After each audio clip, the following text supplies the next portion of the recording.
마가복음 10장 1절부터 12절까지 한 절씩 교독하겠습니다. 예수께서 거기서 떠나 유대 지경과 요단강 건너편으로 가시니 무리가 다시 모여들거늘 예수께서 다시 전례대로 가르치시더니 바리새인들이 예수께 나와 그를 시험하여 묻되 사람이 아내를 버리는 것이 옳으니까 대답하여 이르시되 모세가 어떻게 너희에게 명하였느냐. 이르되 모세는 의원증서를 써주어 버리기를 허락하였나이다. 예수께서 그들에게 이르시되 너희 마음이 완악함으로 말미암아 이 명령을 기록하였거니와 창조 때로부터 사람을 남자와 여자로 지으셨으니 이러므로 사람이 그 부모를 떠나서 그 둘이 한 몸이 될지니라. 이러한즉 이제 둘이 아니요 한 몸이니 그러므로 하나님이 짝지어 주신 것을 사람이 나누지 못할지니라 하시더라. 집에서 제자들이 다시 이를 물으니 이르시되 누구든지 그 아내를 버리고 다른 데에 장가드는 자는 본처에게 간음을 행하며 또 아내가 남편을 버리고 다른 데로 시집가면 간음을 행함이니라. 아멘. 2절 말씀에 보니 바리새인들이 예수님을 시험하기 위해서 이혼에 대해 질문했습니다. 시험한다는 건 함정에 빠지게 만든다는 뜻입니다. 이혼 문제가 시험거리가 될 수 있었던 이유는 얼마 전에 헤롯 왕이 자기 아내와 이혼하고 자기 동생의 아내와 재혼했기 때문입니다. 그 문제를 부도덕하다고 지적한 세례 요한을 헤롯 왕이 참수시켰습니다. 바리새인들은 이 세례 요한처럼 예수님도 보내버리려고 이혼 문제를 끄집어낸 것입니다. 예수님께서는 이런 난감하고 민감한 문제에 지혜롭게 대처하셨습니다. 즉답을 피하시고 반문하셨습니다. 모세가 어떻게 너희에게 명하였느냐. 그러자 바리새인들은 신명기 24장 1절 말씀을 인용합니다. 사람이 아내를 맞이하여 데려온 후에 그에게 수치되는 일이 있음을 발견하고 그를 기뻐하지 아니하면 이혼 증서를 써서 그의 손에 주고 그를 자기 집으로 내보내라. 모세율법에서 이혼을 허용한 딱 한 경우가 있는데 그건 수치된 일이 발견되었을 때입니다. 배우자에게 수치되는 일이란 바로 성적인 불륜을 의미합니다. 그런데 예수님 당시에 많은 사람들은 집에서 밥하다가 밥을 태워도 우리 집안의 수치다 그러면서 이혼했습니다. 코에 걸면 코걸이, 귀에 걸면 귀걸이 식으로 자기 멋대로 율법을 해석한 것입니다.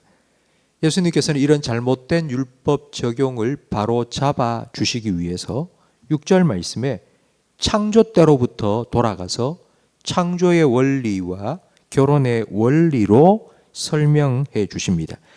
하나님께서는 아담과 하와를 창조하셨습니다. 남자와 여자로 창조하셨습니다. 남자와 여자는 다릅니다.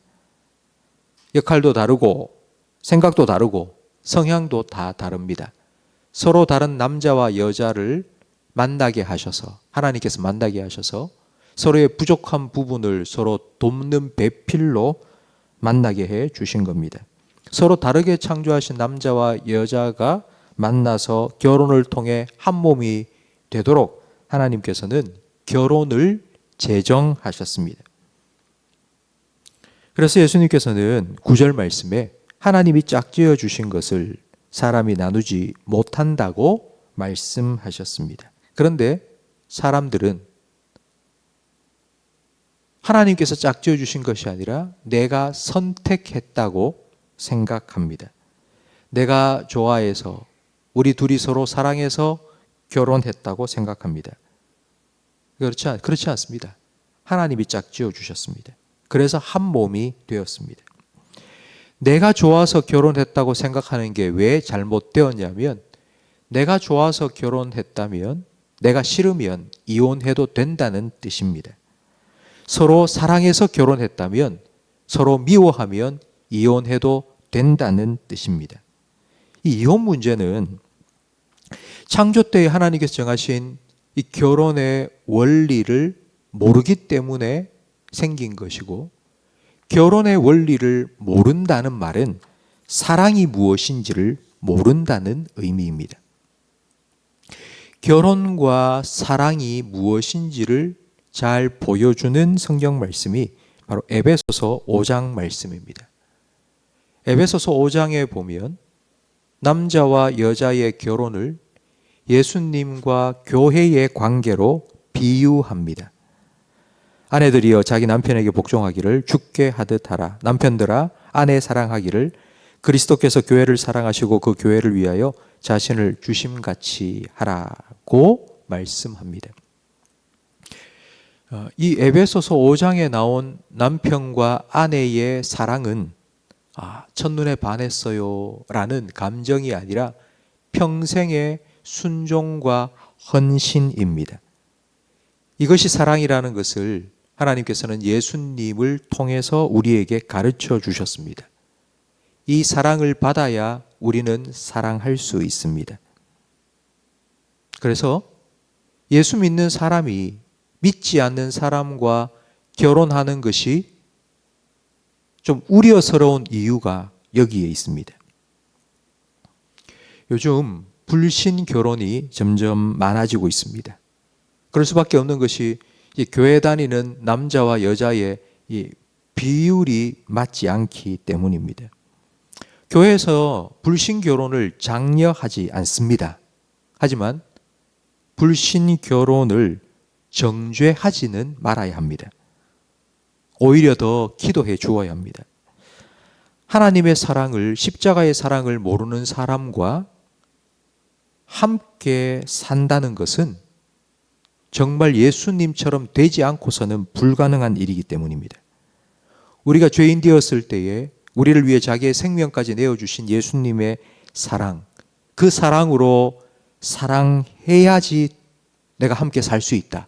이런 각오와 결심이 있어야지만이 결혼할 수 있습니다. 그렇기 때문에 만약 교회 안에 불신 결혼을 하는 그런 청년들이 있다면 선교사를 파송한 후에 선교사를 위해 기도해 주는 것만큼이나 기도해 주셔야 합니다.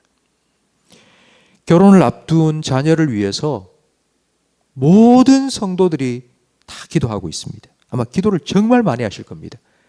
그리고 결혼식을 딱 끝나고 나면 아유 이제 다 치웠다 이래 얘기를 하시는데 그렇지 않습니다. 결혼을 시키고 난 그 이후가 더 중요합니다. 결혼을 하고 난 이후에 진짜 부부가 하나 되어서 서로 사랑하고 서로 이해하고 서로 용납하고 예수님의 사랑을 더 알아가고 하나님의 사랑을 더 배워갈 수 있도록 기도해야 됩니다. 하나님께서 짝지어 주신 한 몸을 잘 지켜나갈 수 있도록 순결함을 달라고 자녀들을 위해서, 자녀의 가정을 위해서 계속해서 기도해 주셔야 됩니다. 이런 부부가 됨을 통하여서, 가정을 이룸을 통하여서 하나님의 사랑을, 예수님의 사랑을 더 깊이 알아갈 수 있도록 기도해 주셔야 합니다. 성도 여러분, 여러분의 가정이, 그리고 여러분의 자녀의 가정이 이런 하나님의 사랑, 예수님의 십자가의 사랑으로 든든히 세워지는 그런 복된 가정이 되기를 예수님 이름으로 축복합니다. 기도하겠습니다. 하나님 아버지, 하나님 아버지의 사랑을 더 깊이 알아갈 수 있도록 우리에게 가정도 주시고 결혼도 허락하여 주심을 감사합니다. 하나님께서 우리 가정과 결혼의 주인이심을 믿고 우리가 가정을 세워나갈 때 우리의 노력이나 우리의 헌신으로 세워가는 것이 아니라 하나님의 사랑, 십자가의 사랑으로 세워갈 수 있도록 도와주시옵소서.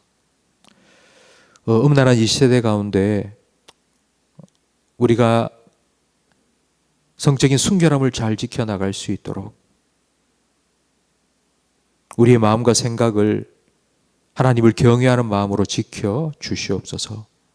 요셉이 유혹받았을 때 유혹을 뿌리쳤던 것처럼 하나님을 경외하는 마음으로 유혹을 뿌리치고 이길 수 있는 믿음을 우리에게 허락하여 주시옵소서. 결혼을 앞둔 우리 자녀들에게 하나님 만남의 복을 허락하여 주시옵소서. 하나님께서 예비해 두신 믿음의 배필을 만나게 해 주시고, 정말 주변에 있는 많은 사람들에게 결혼에 대한 소망을 줄 수 있는 그런 복된 가정으로 하나님께서 세워 주시옵소서. 혹시라도 우리 성도들 중에 한 몸이 깨어진 아픔을 겪는 성도들이 있다면 주님께서 더 은혜를 베푸시고 더 풍성한 사랑을 베푸셔서 위로하여 주시고 치유하여 주시고 회복시켜 주시옵소서. 우리 모든 성도들의 가정을 하나님께서 주인 되어 주셔서 하나님의 사랑으로 지켜주시고 세워 주시옵소서. 예수님 이름으로 기도합니다. 아멘.